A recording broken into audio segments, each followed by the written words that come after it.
Welcome to அம்மா வீட்டு சமையல். அம்மா வீட்டு சமையலில் இன்றைக்கி ஒரு குடல் குழம்பு ரெசிபி பார்க்கலாம்.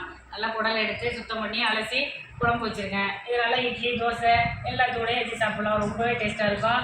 வாங்க வீடியோவில் போய் பார்க்கலாம் எப்படி செய்கிறதுன்னு. நல்லா அருமையான ஒரு குடல் தெரியுது. இதே போல் நீங்களும் ட்ரை பண்ணி பாருங்கள். இப்போ அந்த குடல் குழம்பு செய்கிறதுக்கு இது போல் குடலை அலசி சுத்தம் பண்ணி எடுத்து வச்சுருக்கேன். நல்லா சுடுதண்ணியில் போட்டு அலசினோன்னா இந்த மாதிரி சுத்தமாகிடும். எந்த அழுக்கு எதுவும் இல்லாமல் இந்த மாதிரி நல்லா சுத்தமாக அலசி எடுத்துக்கணும். இதை அலசி எடுத்துக்கிட்டேன். இப்போ இந்த குடல் குழம்ப ஒரு டேஸ்டியாக எப்படி செய்கிறதுன்னு பார்க்கலாம். குக்கரில் தண்ணி வச்சு தண்ணி கொதிக்கும் போது தான் இந்த குடலை நான் சேர்ப்பேன். தண்ணி நல்லா கொதிக்க வந்துருச்சு. இப்போ இந்த குடலை அந்த குக்கரில் சேர்த்துக்கிறேன்.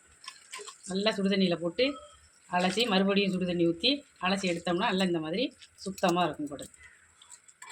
கொஞ்சம் அலசுறது தான் கொஞ்சம் சிரமமாக இருக்கும். மற்றபடி குழம்பெல்லாம் ஒரு 10 நிமிஷத்தில் ரெடி பண்ணிடலாம். இது எல்லாம் ஆட்டுக்குடலாக தான் இருக்குது. ஒரு 4 விசில் இல்லைன்னா ஒரு 5 விசில் வச்சு தான் நான் எடுக்க போகிறேன். இப்போ அந்த குடலோட ஒரு ஸ்பூனு கடலை பருப்பை தண்ணியில் ஒரு மணி நேரம் போட்டு சேர்த்துக்கிறேன். ரொம்பலாம் தேவையில்லை, ஒரு ஸ்பூனு சேர்த்துக்கிட்டோம்னா போதும். இது ஏன்னா குழம்பு நல்லா டேஸ்ட்டு கொடுக்கும். அதுக்காக தான் அந்த கடலை பருப்பை நான் சேர்க்குறேன். கடலை பருப்பு மட்டும் ரொம்ப சேர்த்துற வேண்டாம், குழம்பு ரொம்ப குழப்பலன்னு ஆகிடும். ஒரு டேஸ்ட்டுக்காக ஒரு ஸ்பூனு, சின்ன ஸ்பூனில் 1 ஸ்பூனு சேர்த்துக்கிட்டால் போதும். அதுபோல் ஒரு கை தக்காளி பழத்தை சேர்த்துக்கலாம். 1 ஸ்பூனு இஞ்சி பூண்டு பேஸ்ட்டு சேர்க்குறேன். பிறகு தாளிக்கும் போதும் நான் இஞ்சி பூண்டு பேஸ்ட்டு கொஞ்சமாக போட்டு வதக்குவேன். கொஞ்சமாக சின்ன வெங்காயத்தை இதில் சேர்த்துக்கிறேன். கொஞ்சமாக மஞ்சத்தூளும் சேர்த்துக்கிறேன். சேர்த்து வேக வச்சுக்கலாம். குக்கர் மூடியை போட்டு விசிலை வச்சு எடுத்துக்கலாம். நல்லா அந்த குடலை ஒரு 4-5 விசில் வச்சு வேக வச்சுருக்கேன். இதில் நல்லா கொஞ்சம் முத்துன ஆடாக இருந்தால் ஒரு 7-8 விசில் வச்சு எடுக்கணும். இது நான் ஒரு 5-6 விசில் வச்சு எடுத்துருக்கேன். இப்போ இதில் மசாலையை கரைச்சிக்கலாம்.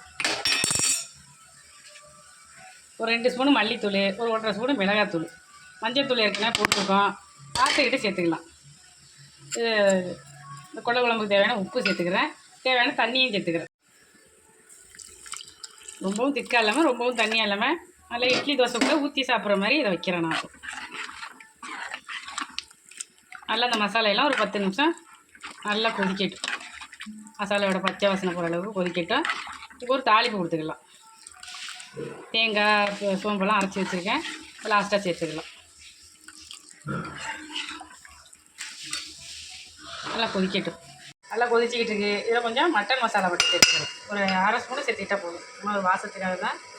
இதுக்கு ஒரு தாளிப்பு கொடுத்துக்கிறேன். சும்மா ஒரு பட்டை, கொஞ்சம் சோம்பு, ஒரு பிரிஞ்சி இலை, ஒரு கிராம்பு, இது போல் தான் சேர்த்துக்கணும். ரொம்பலாம் நான் சேர்க்கலை. கொஞ்சம் ஜீரகம், சின்ன வெங்காயம்,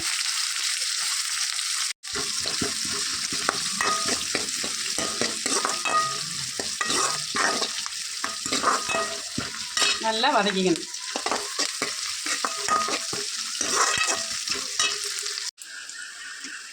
நல்லா அந்த வெங்காயம் இந்த அளவுக்கு வதங்கணும். ஒரு கொத்து கருவேப்பிலையை சேர்த்துக்கிறேன்.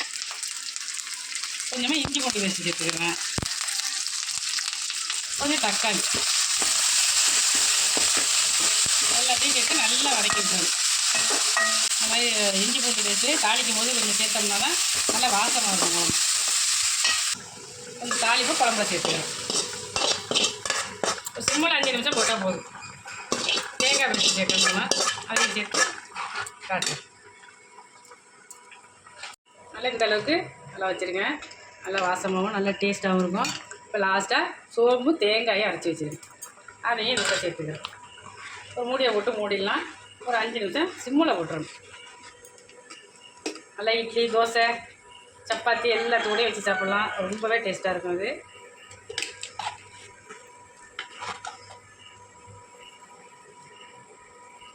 நல்ல ஒரு அருமையான குடல் குழம்பு ரெடி நமக்கு.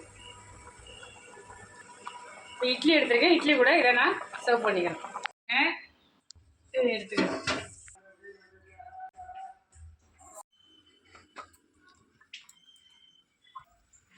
நல்லா சூடான இட்லி எடுத்துருக்கேன். நல்லா கம்மன்னு ஒரு குடல் குழம்பு ரெடி பண்ணிட்டேன். பார்க்கும் போதே நல்லா சாப்பிடணும் போல் ஆசையாக இருக்குது. இது போல் எல்லோரும் ஒரு முறை ட்ரை பண்ணுங்கள். நல்லா அருமையாக இருக்கும்.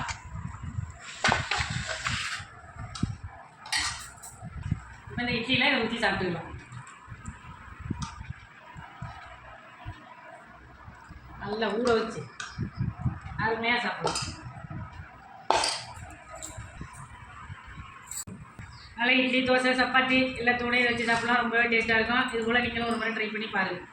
நெக்ஸ்ட் வீடியோவில் பார்க்கலாம். பாய்.